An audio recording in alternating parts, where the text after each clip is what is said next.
impacto ESG da estratégia ação da jornada ao relato.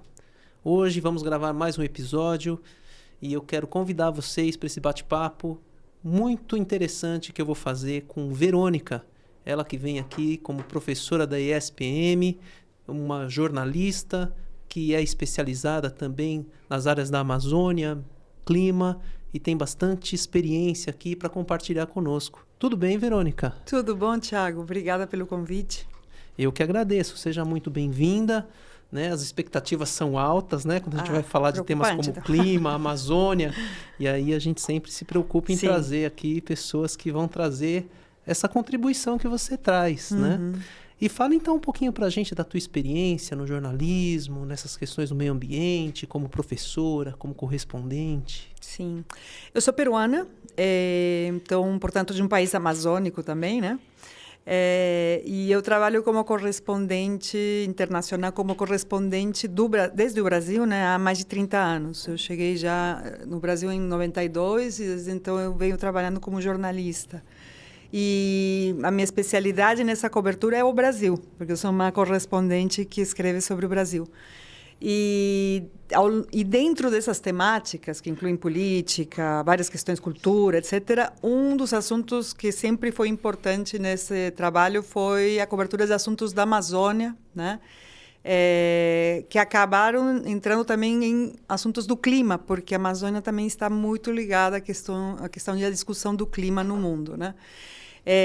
Há mais ou menos uns 5 anos eu venho trabalhando diretamente com essas questões. Então, eu sempre fazia reportagens como jornalista fiz reportagens da Amazônia do Peru, aqui no Brasil, no Equador. Mas faz um tempo que eu tenho trabalhado diretamente com jornalistas que cobrem essa área do jornalismo, basicamente na Amazônia, questões ambientais, climáticas e... Esse tem sido o meu trabalho. E na SPM eu dou aula sobre jornalismo ambiental, tem um curso sobre a Amazônia, que a gente discute os principais temas da Amazônia, que se chama Debates Contemporâneos da Amazônia, porque a gente faz uma discussão de quais são os principais temas da região, né? E dou aula também de jornalismo internacional. Que legal, uma grande experiência aí. Uma jornada de carreira, né, muito interessante. Sim. E, Verônica, O Brasil é interessante, né? O Brasil é muito interessante e muito polêmico, também, né? Mas você tem também 2 temas que são muito polêmicos. Tanto a Amazônia quanto o clima, ele tem, inclusive, uma comoção internacional. A Amazônia, né, é um assunto internacional. Mas, na questão do clima, por exemplo, tem desafios como os negacionistas, né? Ou interesses econômicos que são contrários às políticas que deveriam estar aí para prevenir. E a gente fala muito em greenwashing. Porque quando a gente fala do ESG, a gente não pode falar do ambiental solto sem falar em ética e integridade. Né? Não é só o compliance mais solto. A governança hoje ela exige mais de nós. E eu vejo que no clima, muitas vezes fica negligenciado, que os interesses econômicos eles vão tentar contrapor estudos e pesquisas que têm evidência científica, inclusive, né? Como é lidar com isso? Como o jornalismo dribla, às vezes, uma empresa que quer dificultar o acesso à informação ou que passa uma informação que não é verdadeira? Bom, é o papel do jornalismo fazer essa cobertura, né? Você falava assim, a Amazônia é um assunto polêmico. Na verdade, a Amazônia é uma solução, né? Mas a partir da forma em que tem se feito a ocupação recente da Amazônia nos últimos 2 séculos, mais ou menos, até mais tempo, né? Desde a chegada, do processo da colonização, né? A forma que esses territórios foram ocupados, que a Amazônia foi sendo entendida, esses momentos que são muito polêmicos, né? Então, eu acho que tem várias questões que a gente conversa durante as aulas, por exemplo, que até o próprio desconhecimento que os brasileiros têm sobre a Amazônia, né? E a forma em que, por causa desse desconhecimento, se tomaram ações ou se fizeram coisas que hoje afetam esse território que não é apenas brasileiro, né? Isso foi feito no Brasil, como no Peru, no Equador e todos os países amazônicos.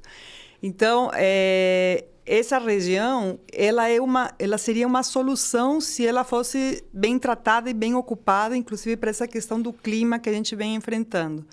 E a série de problemas que a gente tem nessa região tem a ver com essa cultura que vem justamente com a colonização, que é a questão da extração, né? Então, o nosso continente, de uma forma geral, né, a América do Sul, a África, os territórios que foram colonizados, eles sofreram com um processo de extração muito forte, né, que continua. Só que hoje a gente tem, século XXI, a gente deveria estar bem mais civilizado e entender esses processos, né? Então, a gente continua repetindo modelos de extrativistas muito pesados, né? Então, a gente teve crises recentes, por exemplo, como o caso dos Yanomami, né? Que veio à luz há uns 3 anos atrás, 2 anos e pouco atrás, né? Em que havia garimpos ilegais, né? Na área, e com os problemas que a gente conhece de mercúrio na água, de problemas para os povos indígenas, para os povos Yanomami que estão na região, né? Então, esse tipo de coisa que não pode acontecer. Então, a gente ter exploração de madeira ilegal, garimpo ilegal, uma série de ocupações ilegais de território, são coisas que não poderiam acontecer mais. E, nesse sentido, o jornalismo tem esse papel, né, de fazer essas denúncias, né? E parte dessa temática ESG também está muito ligada à liberdade que o jornalismo tem de poder cobrir e denunciar essas questões, né? Porque uma das questões do ESG é a transparência, né? Então, tem uma questão de governança, e se as empresas estão trabalhando de forma transparente com seus públicos, né? Então, certamente não haverá nada que denunciar, né?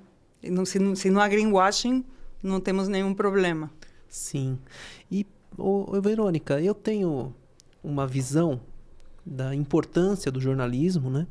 E depois da massificação das redes sociais, em que você tem acesso não só à informação, mas você deu a liberdade, o acesso para o cidadão comum ir lá e manifestar uma opinião. E nessa esteira desses acontecimentos, vem a necessidade da gente combater as fake news. E nesse contexto como um todo, o jornalismo tradicional vem falando da importância que esses meios de comunicação têm na sua tarefa diária, né? Nesse profissionalismo que exige, por exemplo, na checagem de informações. Aí você, como jornalista, tem lá uma matéria sobre o clima, né? Aí você vai fazer a checagem. Você fez uma especialização só sobre o clima? Você recorre a outros especialistas? Como é o dia a dia, né? Bom, tem várias questões. A gente, no jornalismo, a gente defende a liberdade. Aliás, a sociedade democrática, um dos pilares dela é a imprensa e a liberdade de expressão, né? Mas essa é uma liberdade que é uma liberdade democrática, que implica respeito aos direitos dos outros. Então, tem uma série de coisas, e nisso não tem fake news, né? Pelo contrário, a gente combate essas questões. Você tem um jornalismo especializado que conhece melhor certas questões. Então, por exemplo, eu tenho acesso a informações, ou leio coisas, ou trabalho com uma cobertura que está ligada a questões climáticas. Então, eu tenho um entendimento sobre isso. Mas eu, como jornalista, eu não sou uma especialista em clima, então, não sou uma cientista de clima. Então, a gente precisa consultar essas fontes. Então, uma das questões que você tem no jornalismo é que se eu faço uma matéria, por exemplo, eu vou consultar diferentes vozes sobre esse assunto, que, quando você chega como Thiago para ler esse assunto, você vai ter várias perspectivas e você vai poder pensar, analisar, refletir sobre esse assunto, né? Então, a gente consulta as pessoas que estudaram esses temas, né? Então, eu conheço os assuntos, né? O que me permite poder fazer perguntas, fazer pesquisas, ter ideias de pauta, etc., né? Mas não sou uma pessoa que se dedicou a estudar um determinado assunto sobre clima, por exemplo. Essa semana passada, aliás, eu estive numa região de Minas Gerais, no sudoeste de Minas Gerais, em Guaxupé, fazendo uma matéria para um dos jornais que eu trabalho, que é o ABC da Espanha, e fizemos uma matéria sobre o aumento do preço do café, que é uma matéria sobre clima. Então, na Espanha queriam saber por que o café estava aumentando tanto. E a melhor forma de fazer essa história é ir lá e falar com os produtores. E foi o que eu fiz. Então, eu fui lá, visitei fazendas, conversei com gente de lá, conversei com as organizações. E, assim, é muito...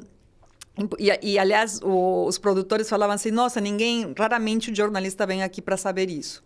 E isso que a gente precisa perguntar para as pessoas, poder ir aos locais, né? Então, a minha matéria, inclusive, começa com a temperatura do solo, porque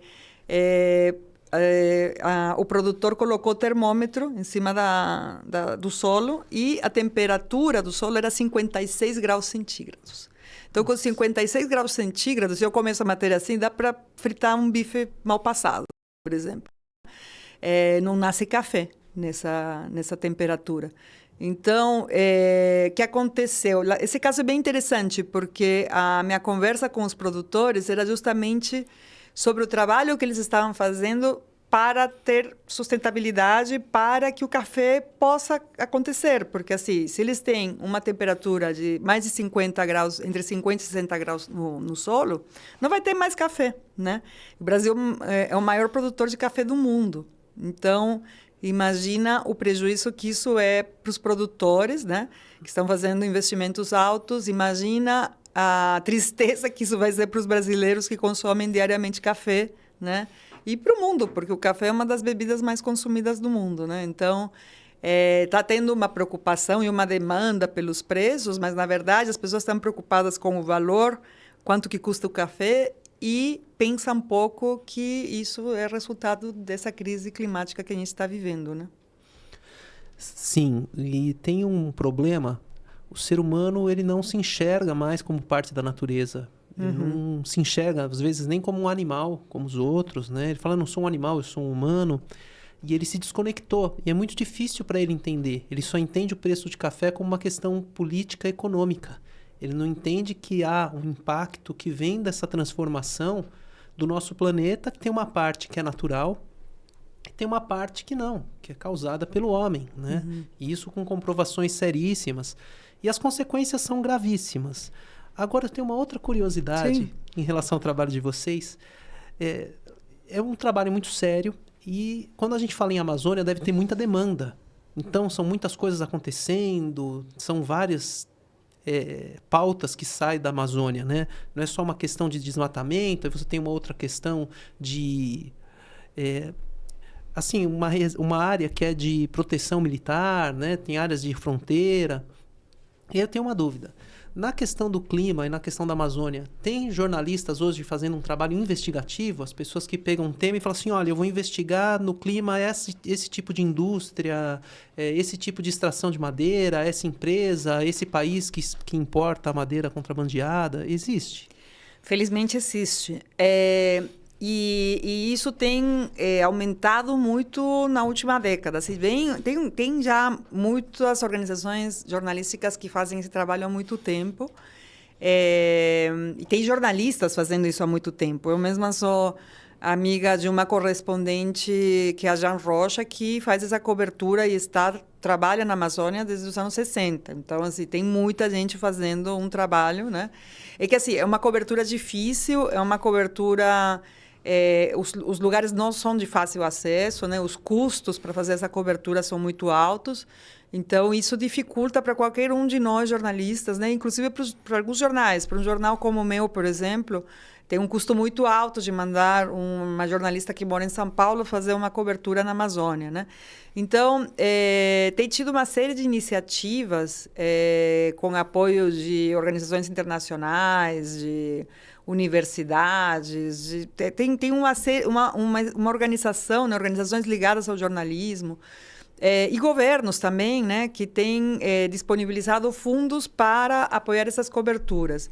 Então, eu, em 2020, entrei num projeto que, aliás, tinha sido começado, essa vaga que eu ocupei era da Jean Rocha, inclusive, eu participei num projeto que se chamava Amazon Rainforest Journalist Fund, dentro de uma organização que chama Pulitzer Center. E esse fundo foi uma ideia de um grupo de jornalistas, correspondentes e jornalistas brasileiros que já cobriam a Amazônia e que viam que existia essa dificuldade, né, de jornalistas em campo, né, podendo fazer a cobertura com fundos, né, com dinheiro para poder fazer essas coberturas. E esse foi um trabalho assim muito importante que eu fiz até o ano passado. Eu fiquei 4 anos nesse projeto. Justamente, a gente tinha um fundo, né, que tinha apoio, por exemplo, do governo da Noruega. E esse fundo era dividido entre jornalistas que estavam aqui na Amazônia e nas florestas do Sudeste Asiático e da África. Então, isso permitiu, por exemplo, que muitos jornalistas pudessem ir na Amazônia, né? E, ao mesmo tempo, nesse período, coincidiu que a gente estava com um governo que dificultou muito a cobertura dos jornalistas na região e no momento em que a Amazônia também ficou muito fragilizada, né? Então, todas essas questões que eu estava falando dos Yanomami, por exemplo, houve uma falta de controle dessas organizações que foram criadas para proteger a Amazônia, como o IBAMA, como o Instituto Chico Mendes, né? Várias organizações, FUNAI, etc., que estão ali para apoiar justamente esse cuidado com a Amazônia, com os povos. Essa é a ideia, né, que levou ao surgimento desses projetos.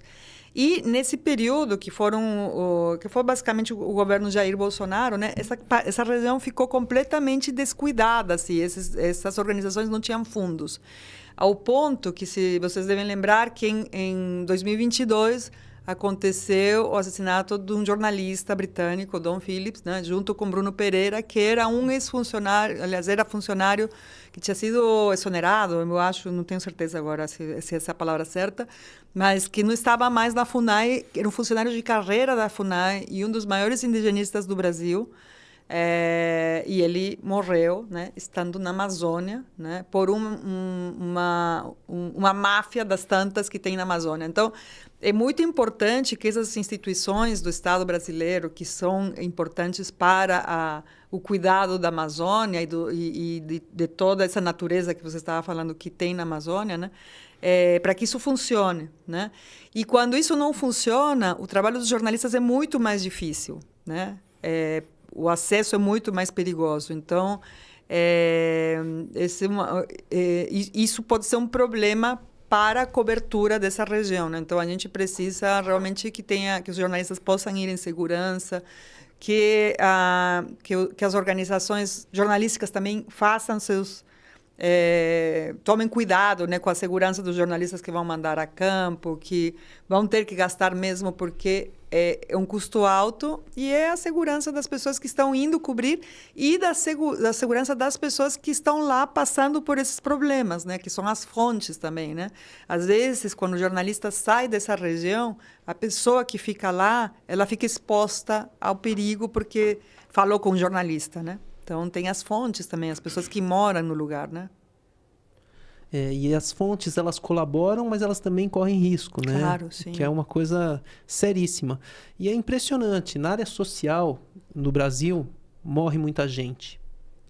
E tem muita exploração, como trabalho análogo à escravidão. E teve um caso que ficou famoso na televisão, inclusive, que eles mataram os fiscais do Ministério do Trabalho, né? Porque estavam indo fiscalizar. Então, é muito perigoso quando a gente mexe com os interesses, né? Mas como a gente está falando da Amazônia e estamos falando de interesses, o brasileiro também tem uma visão, às vezes, equivocada, né? Não é só essa visão da gente civilizado que se distancia da natureza. A gente pega um viés e cria uma imagem na nossa cabeça. Então tem o estado do Amazonas, né? Então, a floresta amazônica é só o Brasil, e não é. Uhum. E como é a preocupação dos outros países? Como é o cuidado dos outros países? Também tem exploração de madeira, como tem aqui? Como são essas questões, né? Bom, a exploração, ela acontece a partir dessas organizações máfias, organizações ilegais, criminosas, muitas, né? Mas também ela acontece por uma falta de entendimento, como eu estava falando, da própria construção dos estados republicanos, né, da América do Sul. Então, assim, só para fazer um paralelo, por exemplo, com coisas que aconteceram no Brasil, o Brasil, no período do Getúlio Vargas, por exemplo, né? E durante a ditadura militar, tinha muito essa visão de nós precisamos ir ao oeste, né? Vamos explorar o oeste para ver o que tem lá, uma questão de fronteira, uma questão de cuidar dos nossos interesses, e muito pouco se falava sobre as pessoas que estavam lá, né? Então, por exemplo, sempre se tratou com muito desrespeito às populações indígenas que já moravam lá há muito tempo e que hoje a gente sabe, inclusive, que moravam há muito mais tempo do que a gente imaginava e que era uma população também muito maior do que a gente pensava, né? Então, tem pesquisas de arqueólogos, as mais conhecidas delas são do arqueólogo Eduardo Neves, né? Que mostram que existia uma população grande, que a Amazônia sempre foi habitada, né? E essa visão que vem com o Estado do século XIX, né? Ela é uma visão de que lá não tem ninguém e que então é necessário ocupar esses territórios e mandar gente, né, para tomar conta dessas terras. E isso foi um desrespeito com os povos que estão lá, né? Inclusive, a gente está falando da Amazônia, mas esses povos estavam no Brasil inteiro, né? Então, essas mesmas coisas aconteceram no Equador, na Colômbia, no Peru. Então, assim, uma falta de entendimento de quem chega, né? Depois durante a colonização, né? E não tem nenhum contato. Curiosamente, hoje, o pensamento dos povos indígenas em relação à preservação da natureza, ele é considerado mais avançado. Muitos cientistas chegaram a conclusões hoje sobre a natureza que os povos indígenas, ou os povos originários em geral no mundo, já tinham chegado há muito tempo, né? Sobre como cuidar o ambiente, o clima, né? Como viver em concordância com a natureza, por exemplo, né? E, enfim, temos bastante que aprender aí também. Sim. Essa questão política que você colocou anteriormente, né? Principalmente no Recorte Brasil, me assustou muito, né? Porque nós estávamos ali em discussões, inclusive bem avançadas da área progressista, da área do clima. Nós temos uma discussão muito avançada da área social, em que você tem que falar da igualdade da mulher. E aí vem um presidente da República que ele contraria tudo isso. E aí não é uma questão de gostar dele ou não gostar, de gostar do atual ou não gostar. A questão é que, como cidadão e como crítico, nós temos que avaliar qualquer governo. E eu não preciso ser amigo ou simpático ao governante, mas eu quero que ele atenda algumas questões que, para mim, são fundamentais. Sim. E a questão social é fundamental. É uma briga muito grande para você defender o espaço da mulher no mercado de trabalho. E ele vem com pautas absurdas, né? Defendendo que não, que a mulher precisa ganhar menos porque ela engravida, porque tem a licença maternidade, porque tem a menstruação, e uma série de absurdos que foram colocados, né? E você vê pessoas apoiando tudo isso de forma cega. Então, ele atacando o que deveria ser, né, um projeto de defesa da Amazônia, ele atacando esse projeto.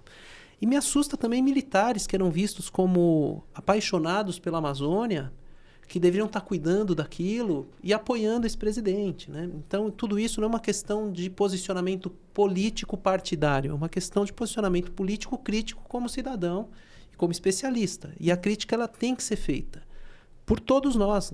E o jornalismo cumpre um papel importantíssimo e o cidadão não pode se eximir. Ele tem que se posicionar, tem que cobrar.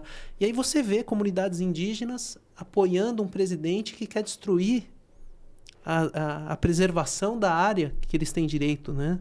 Isso são casos isolados, são muito poucos, acontece.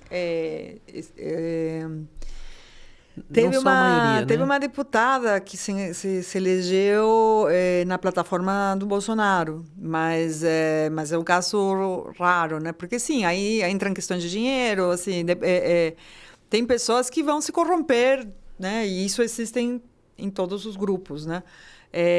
Mas não é uma constante entre os povos indígenas, mas você tem pessoas que sim, que se alinham por alguma questão ou por alguma vantagem que tenham recebido, isso pode acontecer, mas os povos indígenas, inclusive, eles são bastante organizados, eles têm se organizado muito até para participar da política, né? Então, eles foram muito importantes, por exemplo, na discussão da Constituição de 88, né?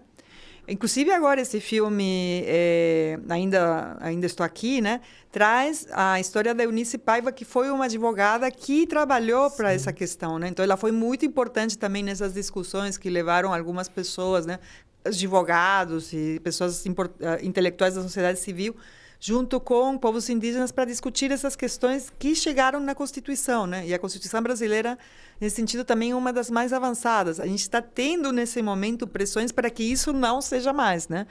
Então, há discussões do marco temporal, por exemplo, para ter alguns retrocessos nessa questão, né? Ao ponto que os povos indígenas voltaram a se mobilizar na última década, basicamente um pouco mais, para participar da política ativamente. Então, hoje a gente tem, né, ministra indígena, tem presidenta da FUNAI indígena, a gente tem deputados indígenas, muito poucos ainda, mas assim, o que a gente tem visto nesse processo é que, você falava de interesses, né?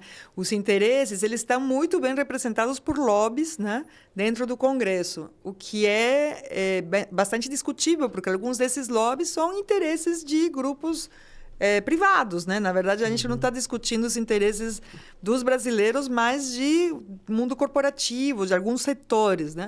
Alguns para bem, outros para mal. Enfim, mas os povos indígenas, eles têm se organizado, por exemplo, para ter seu lobby, né? Para ter sua bancada e para poder levar. Isso tem forçado a grupos da sociedade civil a agir meio que como lobbies também, para poder ocupar esse espaço, porque a gente tem lobby de tudo, né? Tem lobby da saúde, lobby não sei o quê, enfim. E isso é complicado, porque a gente está fazendo um balcão de negócios no Congresso que está mais preocupado com as finanças, né, de empresas que com as necessidades das pessoas, né? Então, a gente precisa inverter, né? Agora, quando você fala de ESG, né, a gente está falando de uma coisa que são discussões que já vêm de muito tempo, que a ONU apoiou, que toda uma sociedade, né, o multilateralismo tem apoiado, porque são acima de ideologia, são questões, né, de ambientais, sociais e de governança. Então, assim, é o mínimo que a gente precisa ter, né, que envolve ética, envolve várias questões, né? Que quando não precisamos nem falar dos políticos locais, se a gente falar do que a gente está vendo acontecer nos Estados Unidos, por exemplo, a gente já tem bastante, né? Então, assim, a gente vê políticas pela guerra, políticas, né,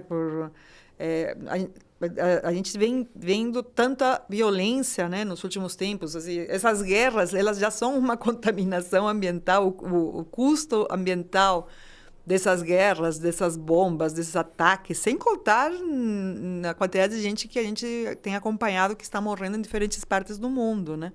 Então, são coisas que, nessa altura, nesse século XXI, é uma pena a gente continuar vendo, quando a gente tem uma urgência de resolver questões como o próprio aquecimento, desculpa, global, né?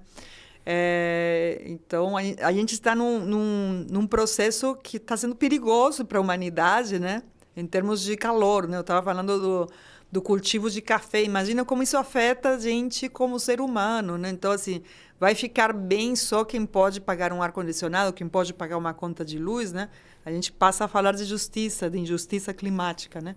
Então, são essas questões que a gente precisa conversar, e o jornalismo tem esse papel de cobrar, né? Então, tem também uma tendência dentro do jornalismo, e eu participo de um grupo que, por exemplo, fundou uma organização que chama Suma uma plataforma de jornalismo.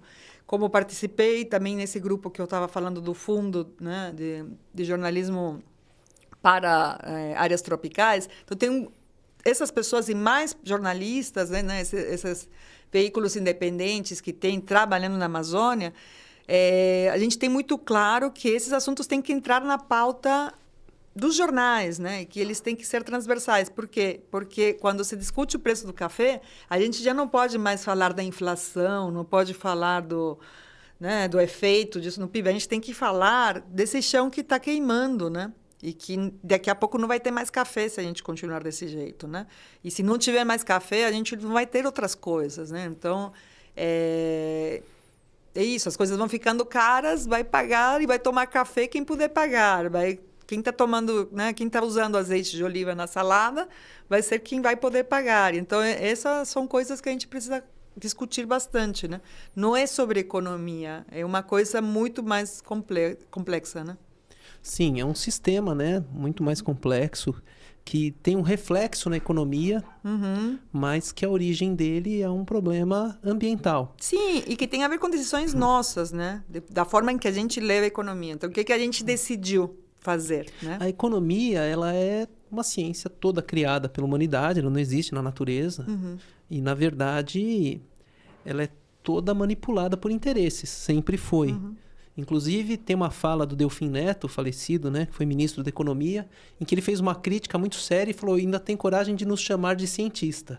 Né? Então, uso muito a fala dele, porque é um economista, né, que está num campo político diferente do meu, e que ele falou isso. Né? Eu achei muito interessante ele fazer essa crítica. Né? Poxa, olha como a gente manipula todo esse mercado e a gente chama isso de ciência.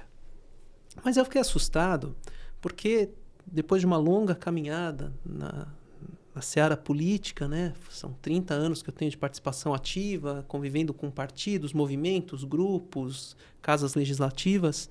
E aí, quando eu fui estudar o ESG, eu fiquei assustado de ver também como é crítico o posicionamento dos empresários, né? Então, você vê que os interesses... A gente fala do capitalismo consciente, mas você vê que, às vezes, até pessoas especialistas do ESG, quando estão numa negociação, elas estão no pragmatismo. E essa questão dos conflitos internacionais e do pragmatismo, dos interesses, do lucro a qualquer preço, eu ouvia, quando eu era criança, né, na escola, sobre os tigres asiáticos. De repente, houve um avanço, né, e a China começou a crescer muito. E eu falava assim, mas não faz sentido os Estados Unidos fechar uma fábrica e eles começarem a produzir lá na China. Não faz sentido a gente fechar tudo porque vai ter um preço mais em conta, né? E ficar importando tudo de lá ou transferir nossas fábricas e nossa produção para lá. E hoje nós estamos já começando a ver o resultado de um pragmatismo, né? Então, todos os países hoje têm nas suas gândulas ali, né, nas suas prateleiras ali, uma etiqueta Made in China. E hoje não é só Made in China, hoje é Design in China, que é um avanço gigantesco. Hoje eles detêm a ciência, a tecnologia. Então, o pragmatismo ele não é bom em nenhum sentido. Mas, no meio empresarial, isso é muito constante. Né? E eu fiz um curso de ESG... O pragmatismo ele pode ser uma coisa boa, porque ele é o espaço da decisão, né? Mas como é que a gente usa esse pragmatismo, né? Porque normalmente o pragmatismo ele toma a decisão da forma mais... É o caminho prática, mais né? prático. Mas isso pode ser para o bem, né? Qual é o objetivo disso, né? Verônica, eu acredito muito num pragmatismo que ele é para o bem em coisas menores. Em coisas muito complexas, eu não acredito que uma fala solta, muito pragmática, fora de contexto, ajude, por exemplo, na nossa relação institucional com outros países, né, enquanto país. Então, eu sou muito crítico ao pragmatismo. Eu gosto de uma estratégia bem montada e o momento da ação. Porque tem gente que só fica planejando e nunca age, né? Sim, não, por isso que eu acho que o espaço da ação ele é muito importante, mas ele tem que ter um caminho para ajudar, para resolver as coisas, qual a visão de futuro disso, né? O problema é quando você faz essa ação contra o planeta, por exemplo, né? Contra a vida, contra os seres humanos, contra a natureza. Você pode ter um pragmatismo para avançar nessas questões. Aliás, a gente precisa de bastante pragmatismo para salvar as coisas daqui para frente, né? Porque a gente está continuando com esse aumento de temperatura, né? E o ESG pode ser um caminho para isso. Ele é uma iniciativa boa, de uma prática que é para que as empresas façam essas reflexões, né? Isso que eu estava te contando, por exemplo, do café, é uma reflexão dos produtores. Então, o que eles, de repente, enxergaram? Se eu não fizer alguma coisa, se eu continuar colocando defensivos agrícolas, se eu continuar colocando veneno, eu vou continuar estragando a terra, e essa terra estragada, né, vai ressecando, e esse solo vai ficar pior ainda. Hoje eles desenvolveram, né, nos últimos anos, algumas práticas que são sustentáveis. Então, assim, esse solo que eu peguei de 56 graus, quando você vai embaixo da árvore do café, eles colocaram uma palha e eles conseguiram manter a umidade do chão de uma forma natural. Eles ainda usam alguns produtos, porque eles até me explicaram, né? Como se você está com uma febre muito alta, não vai adiantar você tomar chá com gengibre, você vai ter que tomar um antibiótico. Então, alguns casos eles estão usando, mas cada vez menos. Então, isso que é? É a consciência, e aí eles falavam assim, eu quero deixar esse solo para os meus filhos, para os meus netos, para as próximas gerações, porque senão não vai ter mais café, né? Então, esses são exemplos de uma prática, por exemplo, de sustentabilidade que deu certo. Tem alguns outros movimentos que eu gosto até de citar nas aulas, que, por exemplo, é o movimento vegano.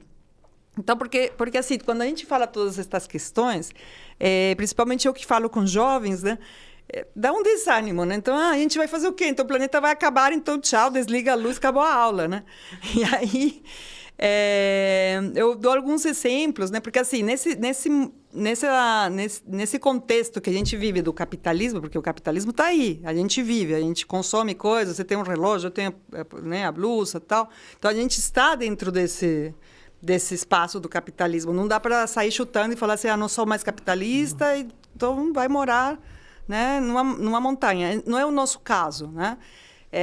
A gente está habituado a esse modelo. Então não tem saída, porque quem está no comando não toma essas decisões, né? Mas existem alguns movimentos, por exemplo, e o veganismo é um. O que o veganismo fez, né? Essas pessoas que têm um posicionamento político de não comer carne. Eles decidiram que eles não vão consumir certos produtos. E isso teve um impacto na indústria, por exemplo, na indústria de alimentos. Hoje você vai no mercado, você ia 10 anos atrás no mercado, não tinha nenhuma opção para eles. Hoje você vai no mercado e hoje você tem leite de amêndoa, tem vários tipos, você tem prateleira, você tem gôndolas, tem, né, só de produtos veganos ou para pessoas que têm restrições. Isso é uma mudança porque o mercado sentiu, então o capitalismo também sente, mas a gente precisa se mobilizar, então a gente precisa ter atitudes, né, para parar de consumir certas coisas. Então, né, isso também são posicionamentos políticos, né? No consumo a gente também se posiciona, né? Sim, o consumidor. Uhum. Eu costumo dizer que há lógico, um posicionamento quando você vai entrevistar para uma pesquisa ou para uma matéria, você vai entrevistar um consumidor e, obviamente, ele não vai declarar que ele é a favor aos maus tratos aos animais. Mas eu não sei o quanto ele linka isso, por exemplo, quando ele está na gôndola do supermercado. Se ele realmente abandona um produto, né? E uma coisa é o que ele declara, uma coisa é o comportamento. Então, eu sinto que falta um amadurecimento. E eu senti isso. Quando eu me aproximei do ESG, eu senti isso. Eu falei, olha, é a fórmula que faltava para a gente ajustar os interesses do próprio capitalismo. Porque quando você fala em reduzir, por exemplo, o consumo de embalagens, né, você está falando de uma economia para a indústria também. Né, e uma modificação, uma transformação. E sempre quando você encontra um risco, você encontra uma oportunidade. Então, acho que agora é uma questão de amadurecimento. Houve um recuo, que eu tenho chamado de regressão à média, né? Porque, como um tudo na vida, você tem os atletas, eles são assim, ele tem atletas que têm um desempenho médio, aí num jogo um foi muito bem e o outro foi muito mal. E a gente tem isso até na escola, a gente pune quem foi muito mal e a gente parabeniza quem foi muito bem. Só que muitas vezes foi um fato isolado que contou inclusive com a sorte. E depois o que vai acontecer? Você vai observar uma regressão à média, porque, né, são coisas que destoaram. Eu acho que tiveram muitos discursos de ESG exagerados, virou muito uma área do marketing de algumas empresas, algumas práticas fizeram muito do greenwashing, aí começaram a descobrir que tinha uma consequência. Então, o que eu acho é que não é que o ESG seja moda, mas que a gente está num processo de regressão à média. Né?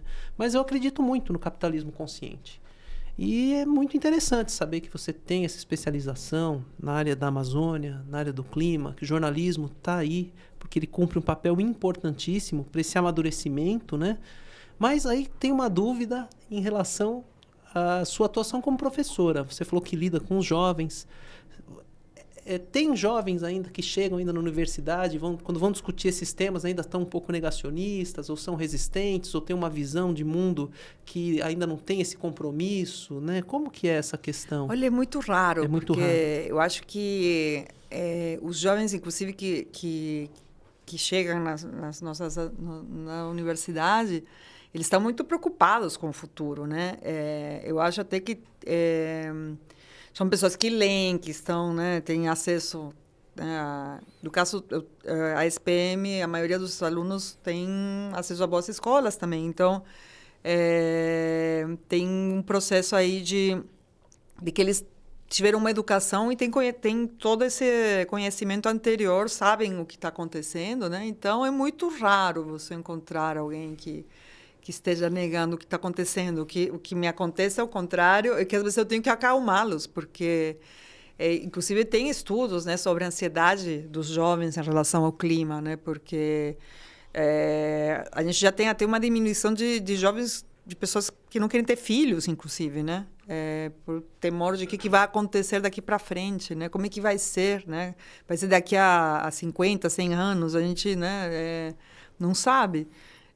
Quando que as coisas vão piorar. De fato, a gente já está sentindo, né, que o clima está diferente. Aqui em São Paulo, a gente vê, né, assim, tem horário da chuva e as chuvas são violentas e não são mais aquelas chuvas que a gente saía com o guarda-chuva e enfrentava a chuva. Não dá mais. Se começou a chover, você vai ter que se refugiar em algum lugar porque tem gente que morreu nessas últimas chuvas, né? Então, assim, acho que eles se preocupam nesse sentido, assim, o que vai acontecer. E eu assim, tento ser o mais otimista, mas está difícil ser otimista, porque alguns processos, nesses lugares onde se toma a decisão, os processos são muito lentos ainda, né? E, como você falou, assim, essa questão ESG teve também muitas organizações fazendo greenwashing também, né? Então, acho que vai ter um ajuste, até porque a sigla, ela exige governança, e a governança é super importante também, né? Então, vai ter um momento que as empresas vão entender, assim como os agricultores lá do sudoeste de Minas, né? E assim, e não é uma questão ideológica, porque eu falei com alguns desses produtores com que eu falei, a gente discordava politicamente. Eu tive uma conversa muito interessante com um desses produtores que a gente não tinha nenhuma afinidade política. Uhum. Mas ele estava preocupado com a sustentabilidade, porque não é uma questão de se ele apoia determinado político ou não. É uma questão que ele está preocupado com o solo, com a realidade dele, com o clima, com o microclima dele, com a produção de café, com a família, com a neta que ele acabou de ter. Então, assim, tem várias coisas ali, né? O que eu tenho visto no agronegócio é que eles avançaram muito. E hoje o agro é ciência e tecnologia. E como eles também têm que se modernizar enquanto empresa, e o ESG chegou firme, tem a questão da governança que é muito séria para eles também, porque se eles estão preocupados com lucro, tem que se preocupar com a perenidade do negócio. E muitos deles já começaram a fazer planos de sucessão há um tempo, né? E já estão nesse processo de sucessão familiar. E tem uma geração que está chegando mesmo, que é muito mais consciente, porque já pegou esse outro momento, já foi educada com uma escola dialogando de outra forma com esses temas, né? Então eu vejo que o agronegócio, ele avança. Eu vi um estudo que também foi interessante.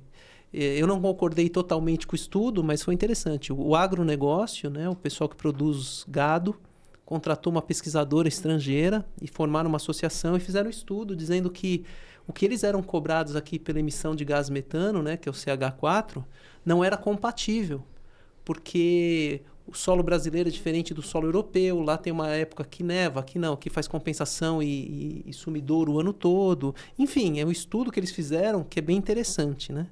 Mas eu acho que é isso, acho que agora são ajustes, né, que precisam fazer, Verônica. Mas eu acredito muito. Eu estava te contando dessa experiência do café, porque foi uma coisa que eu vi de perto e realmente me chamou a atenção, assim, muito satisfatoriamente, assim, pelo menos com os produtores que eu conversei.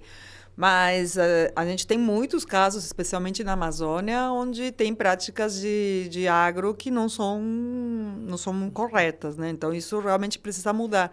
Porque acho que a questão do ESG é justamente quando a empresa ou a organização entende que estamos com um problema lá na frente, né? Então, assim, se eu não tiver clima, se eu não tiver vida, um bom clima, né? Não tiver vida, não tiver natureza daqui para frente, se o mundo vai se acabar, eu vou vender para quem, né? Então, assim, é uma questão de lógica do próprio negócio, né? E eu estava comentando com você antes que eu tive um negócio, eu tive um bar, chamava Tubaína. A gente pegou um selo que era do primeiro bar e restaurante sustentável de São Paulo. Primeiro bar, já tinha outros. Mas a gente pegou um selo na época e a gente fez uma série de práticas, porque na época que a gente abriu o negócio, isso foi 2009, o ESG, ou a sustentabilidade, era vista como uma coisa, é uma coisa que as grandes empresas fazem, né? E, de repente, a gente entendeu que a gente podia fazer coisas, sendo uma pequena organização, poderíamos fazer coisas de sustentabilidade, né, com os funcionários, né, nas práticas, na economia de luz, na economia de água. Então, a gente usava água de chuva, a gente trocou toda a iluminação na época. Isso era caro. Hoje, você já compra a lâmpada LED, né? Mas, naquela época, a gente trocou toda a iluminação, a gente fez uma série de coisas e, entre essas coisas, a gente incluiu a alimentação para pessoas que tinham restrições. E aí, a gente, na época, se tornou uma referência de comida vegana e vegetariana naquela região onde a gente estava. Então, isso foi... E, inclusive, hoje, naquela região, tem muitos restaurantes vegetarianos e veganos. Qual região? Aquela região da Augusta, sentido centro. Então, virou meio que um forte, assim, de restaurantes veganos. E isso, assim, foi um trabalho que a gente fez, né, num bar, né? Então, a gente começou... Então, essas práticas, elas são, assim, podem ser num pequeno negócio, né? Não era comum naquela época que um bar fizesse isso, e não era comum que pequenos negócios pensassem em sustentabilidade. Então, você vai se ajustando. Aí a gente pensou assim, vamos colocar energia solar. Mas aí não era viável. Então, mas a gente foi dando os passos do que a gente podia fazer, né? Então, a gente se engajou em atividades culturais, tudo que era interessante para agregar no nosso bairro, comércio local, todas essas coisas a gente pensou dentro de um bar.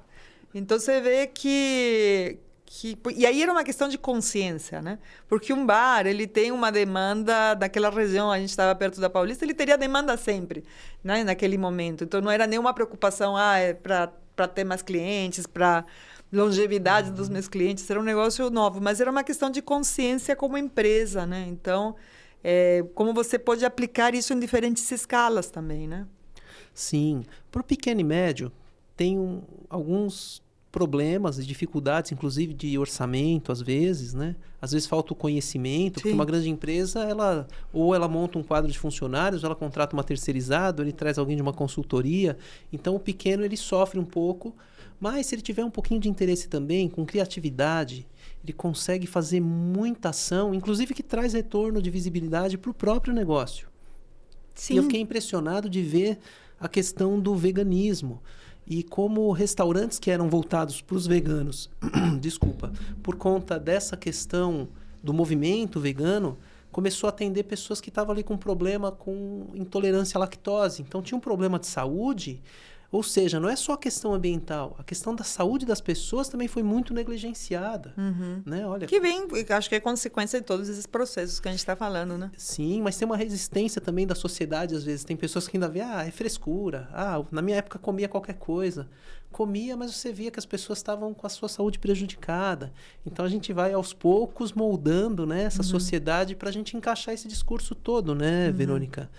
Mas a gente vai aqui caminhando pro final, né? Nossa, essa conversa é muito rica. E se a gente daria para fazer um episódio só para falar de Amazônia, um só para falar sobre clima, um só para você trazer a experiência desse bar, porque imagino a quantidade de coisas que você fez ali, né? E os impactos disso e como lidou com o público, mas ali a gente... É outro programa. Outro programa, porque tudo isso é muito... É incrível, né? Porque você, hoje que o assunto já está bem avançado, a gente ainda se assusta quando vê, olha, esse estabelecimento, ele tem toda uma prática voltada. E me fizeram uma pergunta, eu participei de um programa de uma advogada ambiental, ela falou, e como é que o empresário faz sem custo? Eu falei, sem custo eu acho difícil. Acho que dá para a gente pensar em custo pequeno, adequar o custo ao tamanho do negócio, mas sem custo nenhum, a gente precisa ter essa consciência. Né? Mas esse que foi o nosso desafio, porque dá para fazer algumas coisas sem custo. Na hora que você pensa o projeto, por exemplo, se você vai fazer um projeto, você já vem com essas questões, né? Então, você já implementa ele assim. Então, tem muita coisa sem custo. E assim, por exemplo, eu fiz um investimento mesmo nas lâmpadas, mas depois eu economizei na conta de luz. Então, assim, o de energia solar eu não fiz porque era muito alto naquela época. Mas isso sim me trouxe coisas que eu não esperava, por exemplo, de visibilidade do negócio. Porque sim, eu comecei a ter uma procura pelo público vegano. Até por isso eu tenho muito carinho e uma relação muito boa com os veganos. Eu não sou vegana, mas eu me esforço muito. E eu tenho reduzido assim, meu consumo de carne o mínimo possível. Assim, e eu gostaria muito de parar, definitivamente. Eu estou quase vegetariana. Mas é isso, assim, tem coisas... O retorno que isso trouxe, assim, de ser chamado de primeiro bar sustentável de São Paulo, tem várias entrevistas que a gente deu, e ensina um exemplo para outros estabelecimentos como o nosso. Né? Então, o retorno é enorme, fora o que te faz bem, né? Porque você está fazendo um negócio que é bom. Né? Isso não tem preço, né? Sim, é muito bom. Olha... Muito obrigado. Obrigada a você. Quero agradecer muito a tua visita aqui. Tanta informação legal. Teu ponto de vista das coisas é muito importante. Eu acho que a gente tem que ter essa coragem de falar mesmo, olha, nosso posicionamento é esse. E isso vem também da tua carreira como jornalista, porque é muito arriscado, né? Eu tenho visto que a vida do ativista, a vida do jornalista, em algumas situações, principalmente quando envolve clima, Amazônia, ela corre muito risco, porque são os interesses de gente muito poderosa e que tem pessoas boas e pessoas más, né? O problema é que nós temos pessoas más que vinculam o interesse com pessoas que são muito inescrupulosas, né?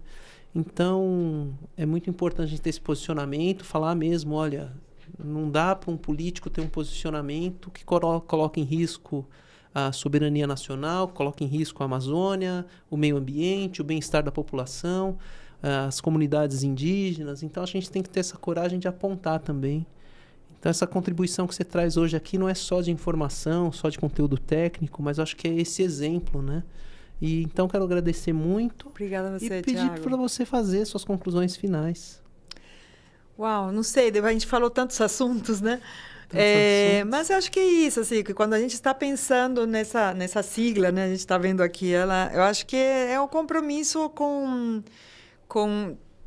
de mercado das empresas com o futuro, né? Qual que é o futuro que a gente quer para o planeta, para as pessoas, para a natureza, né? Para os animais, assim. A gente não pode... Esse mundo, ele está todo interconectado. Os povos indígenas já falam isso, né? Então, não dá para viver sem sapos, não dá para viver sem cachorro, não dá para viver sem aranhas, sem baratas, né? Está tudo interligado. A gente precisa de tudo isso para continuar, né? Não dá para viver sem onças, sem tartarugas, né? Com o mar poluído. A gente precisa pensar... uma coisa que me escapou, que a gente não falou, por exemplo, a questão do uso de sacola plástica. A gente usa sacola plástica em São Paulo inteiro. Isso não deveria... No Brasil inteiro, né? Não deveria ter mais. Então, assim, são coisas... Pequenos passos, né? Que poderiam ser decisões políticas. Simplesmente vamos eliminar as sacolas plásticas. O mar está cheio de plástico. A gente está com plástico. Então, assim... a gente precisa pensar, né, essas coisas. Qual que é o mundo, qual que é o planeta que a gente quer, né? Qual que é o clima que a gente quer? A gente quer um clima só para quem vai poder pagar ar-condicionado? Tem gente que está pensando em ir para Marte, né? É para Marte que a gente vai, quem puder pagar só, né? Então, onde ficam as pessoas que não têm esse recurso? É o social também, né? A gente tem que pensar no todo, né? Sim, a gente tem que pensar no todo. E a gente falou sobre tanta coisa, né? E antes de encerrar, eu só queria fazer uma reflexão aqui de que nós já sabemos muitas coisas, né? Então é moldar uma cultura e um comportamento. É transformar isso que a gente sabe, um conhecimento que vire uma consciência coletiva e a gente coloca em prática. E eu dei como exemplo da guerra, né? Agora vamos assinar um tratado. Mas, poxa, já foram tantas experiências, a gente já sabe que poderia sentar numa mesa e fazer esse acordo, fazer esse tratado sem tanta bomba, sem tanta morte, sem tirar as pessoas do seu território, né? Então, a gente já aprendeu. É agora a consciência e a vontade de executar. Mas eu quero te agradecer novamente pela vinda aqui. Obrigada. Pela generosidade de dividir com a gente tua experiência, teu conhecimento, teu ponto de vista, né? E eu espero que a gente retorne sempre falando dos avanços do ESG, da preservação da Amazônia e de todas essas questões que nos são muito caras. Então, muito obrigado. Obrigada, Thiago. Quero agradecer Maurício, aqui está na parte técnica, do SampaCast, pessoal do ADESAMPA, o pessoal do TEIA, Prefeitura de São Paulo, todos vocês que nos acompanham, a equipe de comunicação que também está aqui, da Quilinks, da ESPM. E é isso. Muito obrigado e até o próximo Impacto ESG.